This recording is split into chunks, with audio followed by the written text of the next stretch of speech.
Ever pulled up your map app and wondered, how does it know exactly where I am? Or maybe tracked a package, seeing its precise journey? Feels like magic, right? Totally. But behind that little blue dot, there's this global symphony of technology. Mm-hmm. Today, we're diving deep into the Global Navigation Satellite System's GNSS.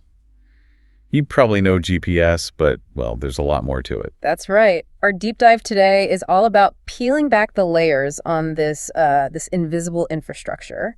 We're not just defining terms. Well, we want to uncover the incredible engineering, the global collaboration, even the subtle sort of cosmic forces that impact these signals. so you understand not just what GNSS is, Yeah. but how it actually underpins so much of our modern world. Basically. And why should you care? I mean, think about it. Getting to that new coffee shop, monitoring climate change, landing planes in fog. Right. GNSS is woven into, well, pretty much everything. Understanding it gives you a whole new perspective on the world, how connected we are, often without even realizing it. Absolutely. So let's start at the very beginning. What is GNSS, fundamentally? Okay. Well, at its core, it's about figuring out your geographic position. Right.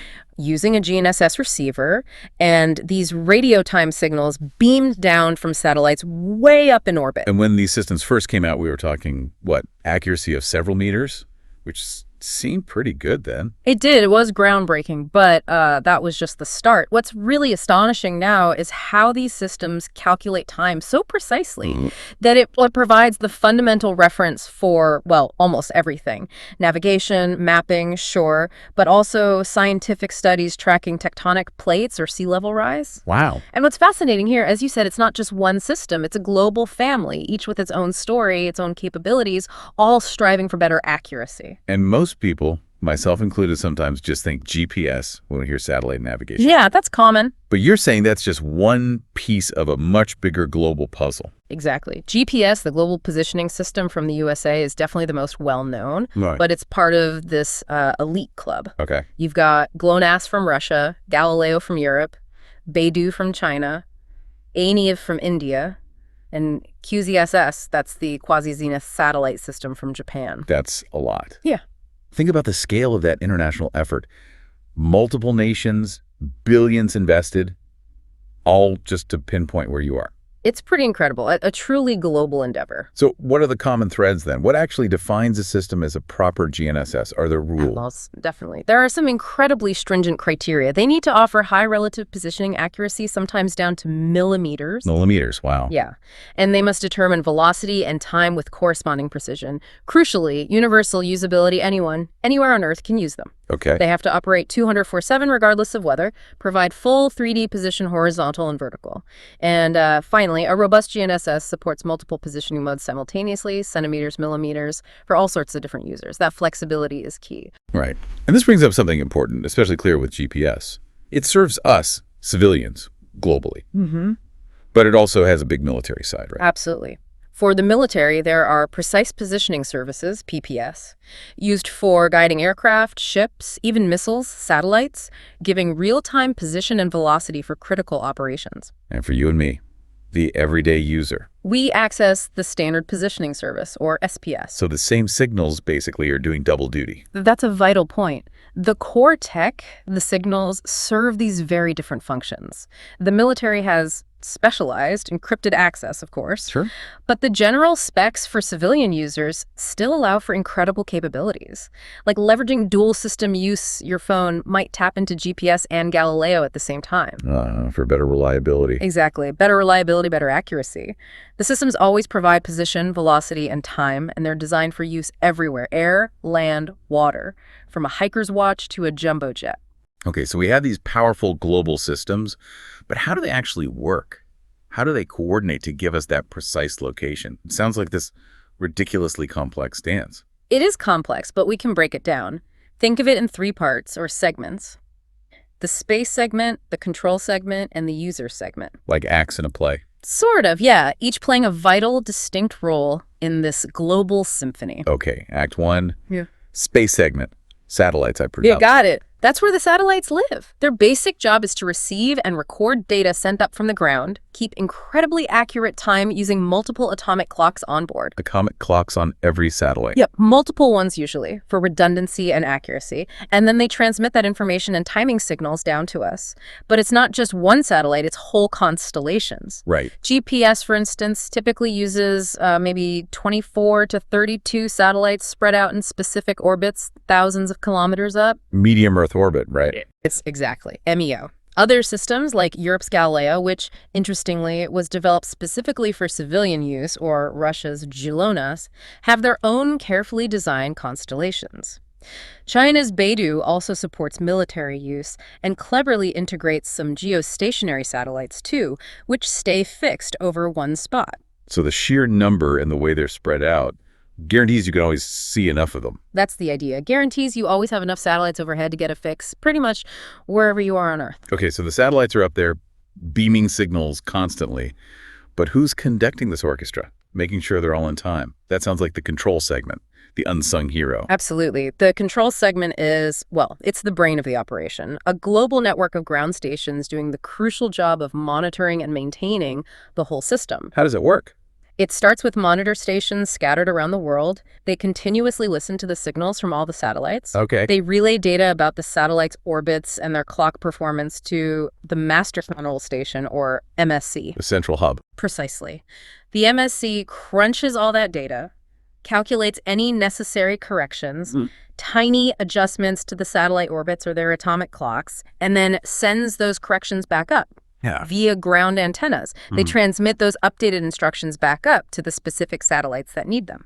And these clock corrections, how precise are we talking? You mentioned atomic clocks. We're talking mind-boggling precision. If a satellite clock was off by just 1 microsecond, 1/1,000,000th of a second, your calculated position could be off by hundreds of meters. Whoa. So the control segment acts like this cosmic timekeeper, constantly syncing clocks that might only drift by a second every few 100,000 years. Incredible. It also constantly updates the satellite's internal orbit model, its flight plan, basically. We call it the ephemeris. This makes sure its predicted path matches what the ground stations are actually seeing. And the satellite broadcasts all this. Yep.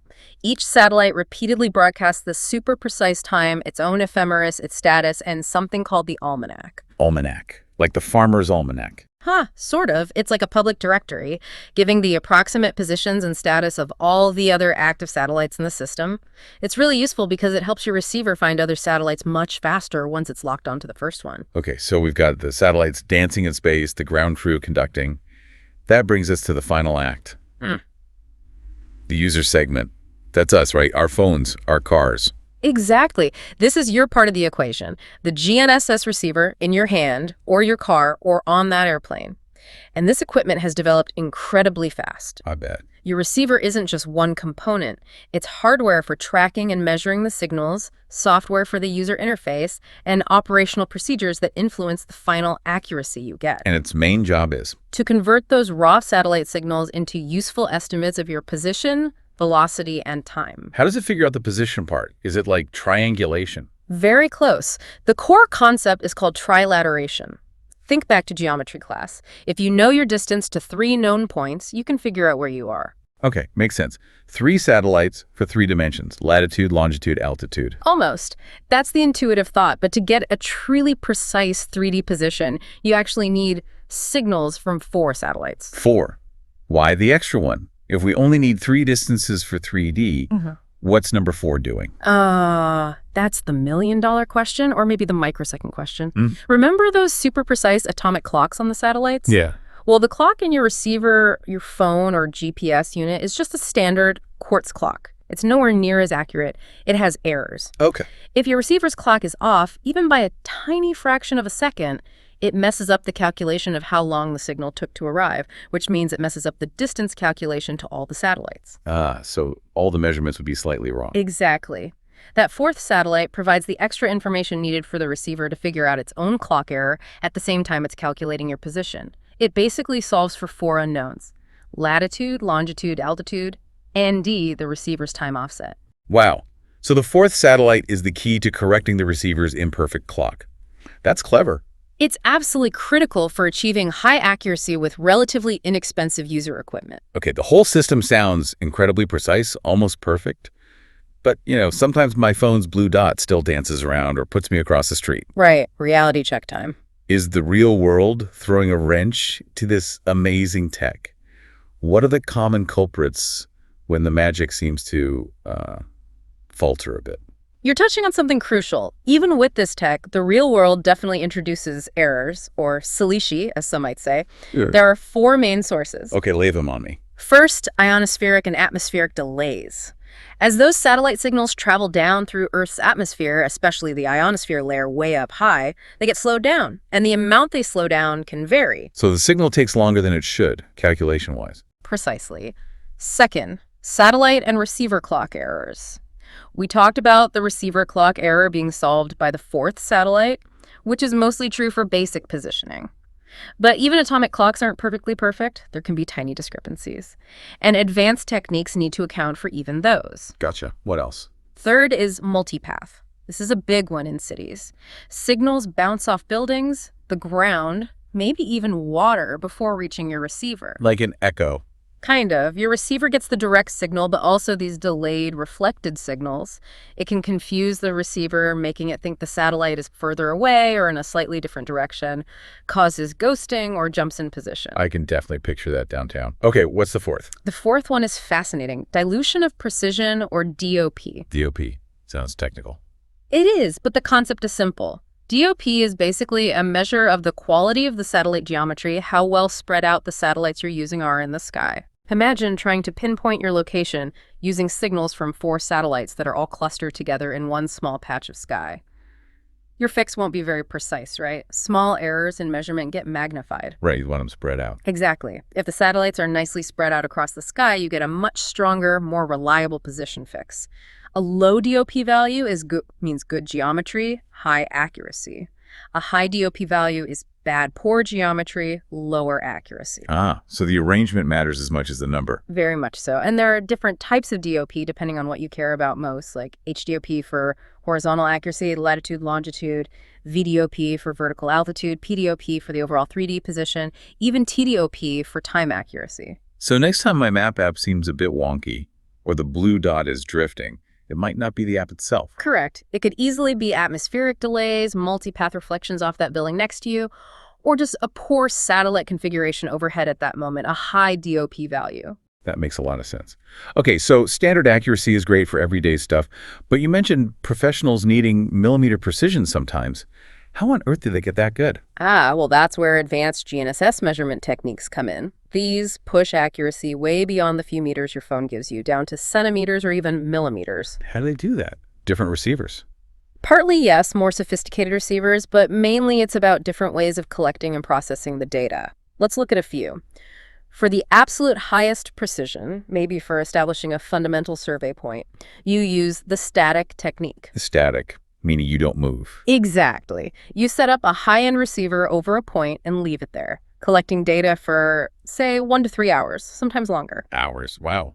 Yeah, it gathers a huge amount of data, allowing post-processing software to average out errors, model atmospheric effects precisely, and resolve ambiguities in the signals. The result: millimeter-level accuracy. Great for geodetic control, scientific studies like tracking crustal motion. Okay, super precise, but slow. What if you need accuracy faster? Then you might use the fast static or rapid static technique. Similar idea, but shorter observation times, maybe 10 to 30 minutes per point. And the accuracy? Still very good down to centimeter level. It's a good balance for things like engineering surveys, adding more detail to an existing control network where you need good precision, but can't spend hours on every single point. Makes sense. What about when you're moving, like mapping a road or a coastline? That's where kinematic techniques come in. Typically, this involves a fixed base station receiver at a known point, constantly tracking satellites. Then you have a rover receiver that you move around. And the base helps the rover. Yes, the base station calculates corrections based on the errors it's seeing in the satellite signals, atmospheric effects, clock drift, etc., and transmits these corrections to the rover. The rover applies these corrections to its own measurements. So you get corrected positions as you move. Pretty much. Observation time per point can be very short, just a few minutes, or even continuous. Accuracy is generally lower than static, maybe centimeters to decimeters, but it's great for quickly capturing lots of points. Okay, that sounds really useful for surveyors. Definitely. And then there's the ultimate version, real-time kinematic or RTK. Real time, so instant corrections. Exactly. It's similar to kinematic, but the corrections are calculated and applied pretty much instantaneously, giving you centimeter level accuracy as you measure. Wow. How does that work without your own base station sometime? Clever networking comes in. Many regions now have networks of permanent base stations, like Martinet you mentioned. Your rover connects to this network, often via cellular data. Okay. The network uses data from several surrounding base stations to create a virtual reference station, VRS, near your location. It generates corrections specifically for your rover's position, as if there were a physical base station right next to you. That's brilliant. So you get base station quality corrections without setting one up yourself. Precisely. RTK with VRS is a game changer for things like cadastral surveys, property boundaries, detailed topographic mapping, construction layout. Yeah. Anywhere you need fast, reliable centimeter accuracy. It really is incredible. The same basic satellite signals powering everything from finding a cafe to mapping out the foundations for a bridge with millimeter precision, just by using the data differently. It's all about clever techniques leveraging those fundamental signals. Well, there you have it, a proper deep dive into this complex, interconnected world of GNSS. We've gone from the global systems themselves, the segments making it work, Space control user. right, to the subtle errors that can creep in, and these really advanced techniques that push the boundaries of precision. And if you connect it all up, it's clear this technology never stands still, does it? New satellites are going up, algorithms get smarter, techniques become more refined. Understanding these fundamentals, I think, helps you really appreciate this invisible infrastructure that shapes so much of our daily lives, often without us realizing the incredible precision and global teamwork happening silently, way above our heads. So what does this all mean for you, listening right now? Well, next time you glance at that navigation app, or maybe see a surveyor working by the roadside, you're not just seeing a blue dot or a gadget on a tripod, you're actually witnessing the end result of this amazing network, global satellites, perfectly synchronized atomic clocks, ground stations thousands of kilometers away, all working together. All working in harmony. Exactly. Which brings us to a final thought to chew on. Consider this. With more and more satellite systems coming online from different countries, and these advanced techniques like RTK becoming more widespread and affordable, Yeah. are we heading towards a future where pretty much everything, everywhere can be pinpointed, maybe to sub-centimeter accuracy in real time? It certainly seems possible, technically. But if so, what might that mean? For things like personal privacy, or even, for the very idea of getting lost in a world where every square inch has an exact knowable coordinate. That's definitely something to think about. The possibilities and the implications? Food for thought. Thank you for joining us on this deep dive.